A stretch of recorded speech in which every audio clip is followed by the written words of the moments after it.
Hi, I'm Clementine, and here are 5 key elements you should clearly define before you start making your Senbatsuru. Number one is the dimensions and size of the cranes. The traditional size is 7 by 7 centimeters or 7.5 by 7.5 centimeters, but this dimension could be determined by the paper you have available and or if you want to avoid wasting paper. And also, you should consider the size of your finished project because the smaller the cranes, the more difficult it will be to fold. But the bigger the cranes, the bigger your final project will be. Number two, the number of cranes per string.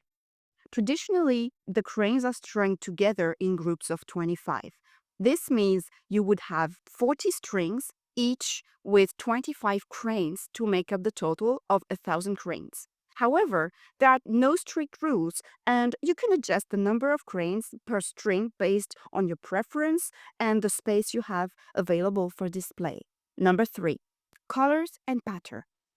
It's important to determine the pattern beforehand, otherwise you won't know how many cranes per color you need to fold. Usually, the colors that are used are rainbow colors, but make whatever you want. There's no strict rules and be creative. Number four, how you want to display your senbatsuru. All the strings are tied together at the top, creating a cascading bundle of cranes.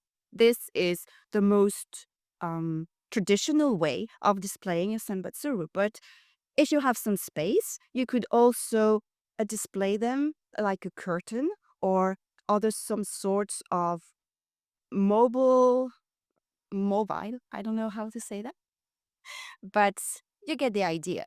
And basically, it will depend if you want your Senbatsuru to take a lot of space or not. If you intend to give it away as a present, the bundle option will be more practical. And number five, the accessories. To give a finished touch to your project, you can use beads, tassels, pompons. Be creative.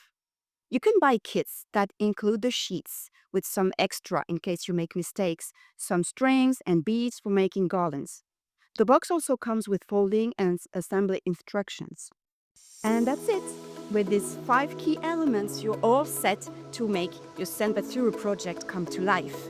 Coming up, I'll show you in real time how I plan my Senbatsuru project. Maybe it will give you some ideas along the way. Until next time, happy folding!